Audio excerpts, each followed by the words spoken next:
ஓம் ஸ்ரீ குருப்யோ நமः. ஸ்ரீ மகாபரிவாஜனம்.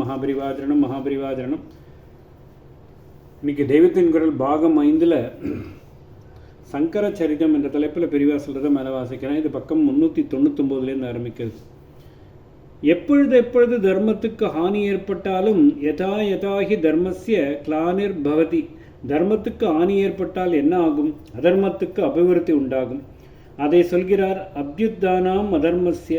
இப்படி தர்மம் க்ஷீணித்து அதர்மம் மேலோங்கும் போது எப்பொழுதெல்லாம் இப்படி ஏற்படுகிறதோ அப்பொழுது என்னையே பிறப்பித்துக் கொள்கிறேன். ஆத்மானாம் சஜாம் யகம். தர்மம் க்ஷீணித்த போது என்ன ஆகும்? சத்துக்களான ஜனங்கள் ரட்சணை இல்லாமல் தவிப்பார்கள். துஷ்டர்களிடம் சாதுக்கள் சிக்கிக்கொண்டு கஷ்டப்படுவார்கள். இந்த சத்துக்களை ரட்சிக்க வேண்டும், அந்த துஷ்டர்களை சிக்ஷிக்க வேண்டும் என்று பரமாத்மா நினைப்பார். பரித்ராணாய சாதுனாம் விநாசாய துஷ்கிருதம். சாதுக்களை நன்றாக கட்டி காப்பாற்ற வேண்டும், துஷ்டர்களை அழித்து சம்ஹாரம் பண்ண வேண்டும் என்று பகவான் நினைப்பார். இது ஏதோ அப்போதைக்கு பண்ணின காரியமாக முடிந்து போய்விடக்கூடாது. அப்புறமும் கொஞ்சம் நீண்ட காலத்திற்கு லோகத்தில் தர்மம் நன்றாக ஸ்தாபிதமாக இருந்து சாதுக்கள் நிம்மதியாக வாழும்படியாகவும் துஷ்டர்கள் தலை ஓங்காதபடியாகவும் செய்ய வேண்டும். சைத்தில்யம் அடைந்த தர்மம் லோகத்தில் என்னாலும் நலியாமல் பிரகாசித்து கொண்டிருக்கும்படி பண்ணுவதற்கில்லைதான். எதிரெதிர் சக்திகள் பேர் ஆஃப் ஆப்போசிட்ஸ் என்பவை போராடிக்கொண்டு மாறி மாறி மேலுக்கும் கீழுக்கும் போவதில்தான் லோக நாடகமே இருக்கிறது. ஆனாலும் சிருஷ்டியின் விசித்திர போக்கில் இது சமப்பல போராட்டமாக இல்லாமல் ஆசுரமான, அதாவது அசுரத்தனமான அதர்மத்துக்கே ஜாஸ்தி ஆளுகை கொடுத்து விடுவதால் நாடக ரசம் போய் விரசமாகி விடுகிறது. இந்த மாதிரி ரொம்பவும் முற்றி போகும்படி தான் அவதாரம் எடுத்து சீர்படுத்துவது. அதாவது இந்த மாதிரி ரொம்பவும் முற்றி போகும்போது தான் அவதாரம் எடுத்து சீர்படுத்துவது. இப்படி சிஷ்ட ரட்சணமும் துஷ்ட சிக்ஷணமும் செய்து தர்மத்தின் ஆளுகையை ஏற்படுத்திவிட்டு நாம் திரும்பிய பிறகும் ரொம்ப சீக்கிரமே அசுரர்கள் தலை தூக்கி சிஷ்டர்களை தலை சாய வைக்கத்தான் பார்ப்பார்கள். அதாவது அதர்ம சக்திக்கு ரொம்ப சீக்கிரமே அபியுத்தானம், எழுச்சி உண்டாக பார்க்கும். நமக்கு நாமே பிறப்பை கொடுத்து கொண்டு மெனக்கெட்டு அங்கே போய் பண்ணினது இவ்வளவு சுருக்க வீணாகிவிடாமல் செய்யணும்.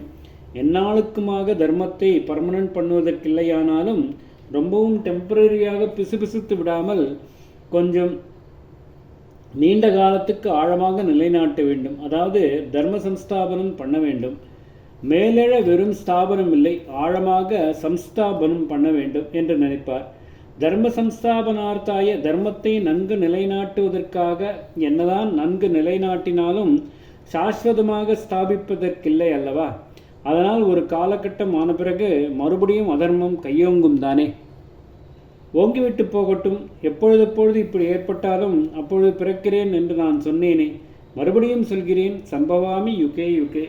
இப்படிப்பட்ட ஒவ்வொரு சந்தர்ப்பத்திலும் அவதாரம் எடுக்கிறேன். யுகே என்றால் ஒவ்வொரு யுகத்திலும் என்று லிட்டரலாக அர்த்தம் பண்ணிக்கொண்டு ஒரு யுகத்தில் ஒரு அவதாரம்தான் செய்வார் என்று நினைத்து விடக்கூடாது. இனி எத்தனை யுகங்கள் சிருஷ்டி நடந்தாலும் அழுக்காமல் சலிக்காமல் தர்ம சம்ஸ்தாபனத்திற்காக மறுபடி அவதரிப்பேன் என்று பகவான் சொன்னதாகவே அர்த்தம் பள்ளிக்கொள்ள வேண்டும். முதலில் யுக அளவை சொல்லாமல் யதா எப்பொழுது என்றுதானே சொன்னார். அதை அடுத்த ஸ்லோகத்திலே மாற்றி யுகத்துக்கு ஒரு தடவை என்று பண்ணுவாரா? எப்பொழுதெல்லாம் தர்மம் மிகவும் சீர்கெட்டு அதர்மம் வலுத்தாலும் தாம் சத்துக்களை காப்பாற்றி அசத்துக்களை அழிப்பதற்காக அவதாரம் என்ற பெயரில் ஜன்மா எடுப்பதாக பகவான் சொன்னார். பரித்ராணாய சாதுனாம், சத்துக்களை காப்பாற்றுவதற்காக என்று சொன்னதாலேயே எத்தனைதான் அதர்மம் கையோங்கினாலும் அப்பொழுதும் தர்மம் அடியோடு போய்விடாமல் தர்மத்தை அனுஷ்டிக்கும் சத்துக்கள் கொஞ்சமாவது இருந்து கொண்டிருப்பார்கள் என்று ஆகிறது. பிரகிருதியின் ஆதிக்கத்தில் மாட்டிக்கொண்ட மனுஷர்கள் மாதிரி கர்மாவுக்காக ஜென்மம் தமக்கில்லை, லோகரட்சணத்துக்காகவே தாமாக பிரகிருதியை வசப்படுத்தி கொண்டு ஜன்மா எடுக்கிறேன் என்று சொன்னார். அவதார ரகசிய சூஷனை. பிரகிருதியை வசப்படுத்தி கொண்டு பிரகிருதியும் ஸ்வாம் அதிஷ்டாய என்று இதற்காக சொன்னார். இன்னொரு இடத்தில் இதே கீதையில் சொல்லும்போது இதே அர்த்தத்தில் பிரகிருதியும் ஸ்வாம் அவஷ்டப்யா என்கிறார். இங்கே அதிஷ்டாய என்று சொன்னதையே அங்கே அவஷ்டப்யா என்கிறார். இரண்டிற்கும் வசப்படுத்தி கொண்டிருந்துதான் அர்த்தம். ஆச்சாரியர்கள் அப்படித்தான் இரண்டு இடத்திலும் வசீகிருத்திய என்றே பாஷ்யம் பண்ணியிருக்கிறார். இங்கே நாம் ஜன்மாக்கள் எடுப்பதை சொன்னவர் அங்கே தாம் மற்றவர்களுக்கு மறுபடி ஜன்மாக்கள் தருவதை பற்றி சொல்கிறார். அங்கே கல்ப பிரளயத்தில் ஒடுங்கி போன எல்லா உயிர்களையும் பிரளய கால முடிவில் தாம் பிரகிருதியை வசப்படுத்தி கொண்டு மறுபடி வெளியிலே விட்டு மீண்டும் மீண்டும் பிறப்பிப்பதை சொல்கிறார். பிரகிருதியின் ஸ்வம் அவஷ்டப்ய விசிருஜாமி புனப்புனக பூதக்கிராமம் இமம் கிருஷ்ணம் அவசம் பிரகிருதேர் வசாது. நான் தர்ம சம்ஸ்தாபனத்திற்காக அவதார ஜன்மாக்கள் எடுக்கிறேன் என்று இந்த இடத்தில் சொல்லி அதோடு விட்டிருக்கலாம். அந்த இடத்திலும் கல்ப பிரளயத்தில் ஒடுங்கிய உயிர்கள் கர்மாக்களை அனுபவிப்பதற்காக மறுபடியும் ஜன்மாங்கள் எடுக்கும்படி செய்கிறேன் என்று சொல்லி விட்டிருக்கலாம். இரண்டு இடத்திலும் நான் பிரகிருதியை வசப்படுத்தி கொண்டு இப்படி செய்கிறேன் என்று ஏன் சொல்ல வேண்டும்? இங்கேதான் அவதார ரகசியம் வெளியாகிறது. அவதாரத்தை பற்றிய சூஷ்மமான உண்மை என்ன என்பது தெரிகிறது. அதை தெரிய வைப்பதற்காகவே இப்படி ஒரு சொற்றொடர் போட்டிருக்கிறார். ஓம் ஸ்ரீ குருப்யோ நமः. ஸ்ரீ மகாபரிவாஜனம் மகாபரிவாஜனம் மகாபரிவாஜனம்.